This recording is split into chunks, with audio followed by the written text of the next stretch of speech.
దేవుడు ప్రతిదీ ఆశీర్వాదాల ఫలాలుగా మన చేతుల్లో పెడతాడు. మ్యాన్ అందుకే ఆయన ఈ లోకాన్ని దిగి వచ్చాడు.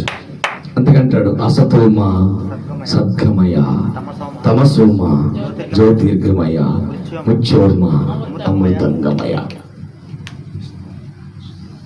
అసతోమ స్వర్గమయ తమసోమ జ్యోతిర్గమయ ముచ్చోర్మ అమృతంగమయ. సదయ పాట పాడుతున్నాం, కానీ అర్థం తెలుసా? అసతో మా సద్గం అంటే అసత్యంలో ఉన్న మమ్మల్ని సత్యంలోకి నడిపించయ్యా. తమసు మా జ్యోతిర్గమయ్యా అంటే అయ్యా చీకటిలో ఉన్న మమ్మల్ని వెలుగులోకి నడిపించయ్యా.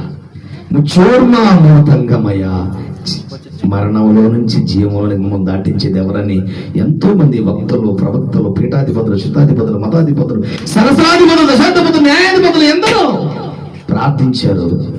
ఆ ప్రార్థనకి ప్రతిఫలమే ప్రభు అయిన యేసు క్రీస్తుల వారు. హల్లెలూయా. ఆయన ఈ లోకానికి వచ్చాడు, మనందరి కోసం బలైపోయాడు, తిరిగి లేచాడు, మృత్యుంజయుడయ్యాడు. అదిగో మన కొరకు విజ్ఞాపన చేస్తున్నాడు. అందుకంటాడు మార్కు సువార్త 1:35 అంటాడు, ఆయన పెద్దల కడ లేచి ఆయన అరణ్యమునకు వెళ్ళి ప్రార్థన చేస్తూ ఉన్నాడు.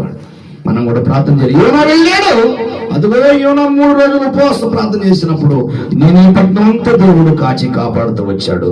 ఉపవాస ప్రార్థన ద్వారా జరిగే ఫలాలు చూడండి. మనం ఇక్కడ యూదులు చూస్తున్నాం, మొదటికాయ చూస్తున్నాం, ఎస్తేరు చూస్తున్నాం, యోనా విషయంలో చూస్తున్నాం. మోషే గారు కూడా ధర్మశాస్త్రాన్ని పొందుకున్నటువంటి కారణం 40 రోజులు ఉపవాసం ఉంటూ వచ్చాడు. అందుకే మన జీవితాల్లో ఉపవాస ప్రార్థన చాలా అవసరం.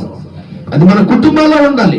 ఈరోజు ఈ సంఘంలో ఎందుకు ఈ ఉపవాస పండుగలు ఏర్పడ్డాయంటే ఒకటే కారణం, ఈరోజు కుటుంబాల్లో ప్రార్థన తక్కువైపోయింది. అందుకే మీరంతా మండాలి.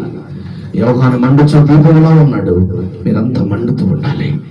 మీరు ఆత్మలో మండాలంటే ప్రార్థన ఉండాలి. అందుకంటాడు, ఒకటే గుర్తుపెట్టుకోండి, బైబిల్ చదివేవాడు తప్పు చేస్తాడు, పాటలు పాడి కొంచెం ఏమనుకోకండి, పాటలు పాడేవాడు తప్పు చేయొచ్చు, బైబిల్ చదివేవాడు తప్పు చేయొచ్చు, ప్రసంగించే బోధకుడు తప్పు చేయొచ్చు, కానీ ప్రార్థన చేసేవాడు తప్పు చేయాలంటే తన మనసు అంగీకరించదామే. అందుకే మనం ప్రార్థన చేద్దాం, ప్రార్థన జీవితం కలిగి మనం జీవిద్దాం. అందుకే ఉపవాస ప్రార్థన చెప్పాలంటే ఎన్నో తరగతులు చెప్పొచ్చు, కొన్ని సంవత్సరాలు చెప్పొచ్చు, కానీ కొన్ని మాటలు మీకు గుర్తుంటే చాలు. నేను చెప్పుకుంటా పోవటం కాదు, మీకు గుర్తుంటే చాలు. అదిగో మరణ శాస్త్రాన్ని తొలగించాడు. హామాను వేసిన ఉరి కొయ్యి మీద తిరిగి హామానునే దేవుడు మార్చేశాడు.